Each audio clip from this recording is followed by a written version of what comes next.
আজকে দিনটা স্টার্ট হলো হনুমানজির আশীর্বাদ নিয়ে। আজকে হনুমান জয়ন্তী, তার সাথে আজকে ছিল বৃহস্পতিবারের লক্ষ্মী পুজো। তাই সকাল সকাল উঠে প্রথমেই কিচেন থেকে শুরু করলাম, ভালো করে কিচেনটা ক্লিন করলাম। তারপরে ঘর দুয়ার খুব ভালো করে পরিষ্কার করে নিলাম, কারণ ঘরকে পরিষ্কার রাখাটা খুব প্রয়োজন, বিশেষ করে পজিটিভ এনার্জির জন্য। তারপর নিজে স্নান করে আমি রেডি হয়ে গেলাম। এবার আমি আস্তে আস্তে পুজোর দিকে যাব।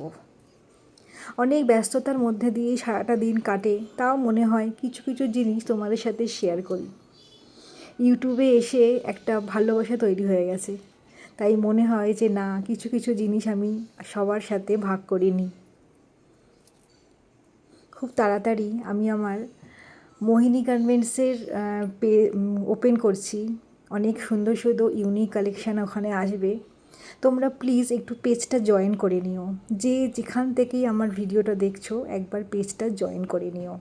আমি নিচে ডেসক্রিপশানে লিঙ্কটা দিয়ে দেবো। ফেসবুক একটা পেজ, খুব তাড়াতাড়ি ওখানে অনেক কালেকশান তোমরা দেখতে পাবে। তাই এইসব নিয়েই আমি অনেক ব্যস্তই থাকি, তাও মনে হয় যে না, ছোট ছোট জিনিসগুলো আপনাদের সাথে শেয়ার করলে খুব ভালো হয়। আর জীবনে চলার পথে আপনাদের সাপোর্টটাও আমার খুব দরকার। তাই এভাবে আমি রেডি হয়ে এবার চলে গেলাম পুজো করতে। সব জোগাড় হয়ে গেছে, ফুল তোলা হয়ে গেছে, সব হয়ে গেছে। আজকে বৃহস্পতিবার, তাই বৃহস্পতিবার দিন আমি আমার বাড়ির সদর দরজাতে একটা হলুদের প্রলেপ দিই।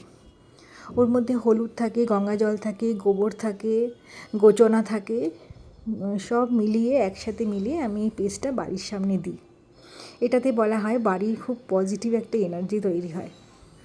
কেরালাতে কিন্তু এই রিচুয়ালসটা খুব ভালোভাবে ফলো করে।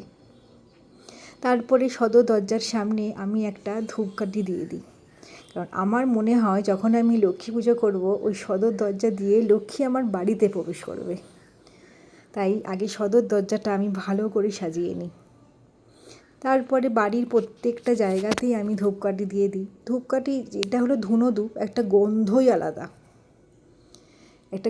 আলাদা, দেখবে, মানে সব গন্ধকে যেন এই যে ধুনোর গন্ধ যেন ছাপিয়ে যায়।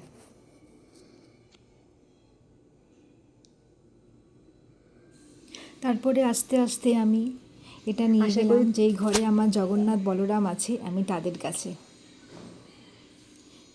ওখানে দিয়ে দিলাম। তারপর আজকে হনুমান জয়ন্তী, ইনি আমার জীবনের সব কিছু। আমি যখনই অনেক বিপদের মধ্যে পড়েছি, তখন কিন্তু ইনি আমাকে রক্ষা করেছে। আমি প্রতিটা পদে পদে না, এনার একটা ভাইব্রেশন ফিল করি আমার লাইফে। মনে হয় হ্যাঁ, ইনি সত্যি আছে। আর কলিযুগে সবথেকে শক্তিমান ভগবান কিন্তু হনুমানজি। আমি প্রতি মঙ্গলবার হনুমানজির পুজো করি।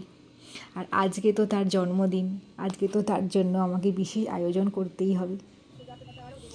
বসে গেলাম পুজো করতে, মনে ভক্তি আর মনে খুব শান্তি নিয়ে আমি হনুমানজির পুজো করি। আর ওনার কাছে প্রার্থনা করি আমার সাথে যুক্ত প্রতিটা মানুষ, আমার কাছের মানুষ, আর আমার চ্যানেলের সঙ্গে যুক্ত প্রতিটা ভিউয়ার্সদের যেন প্রতিটা স্বপ্ন পূরণ হোক, আর সবাই যেন খুব ভালো থাকে। আজকের দিনটা তো আমার এইভাবেই কাটলো। তোমাদের কীরকম কাটলো আমাকে জানিও। Thank you.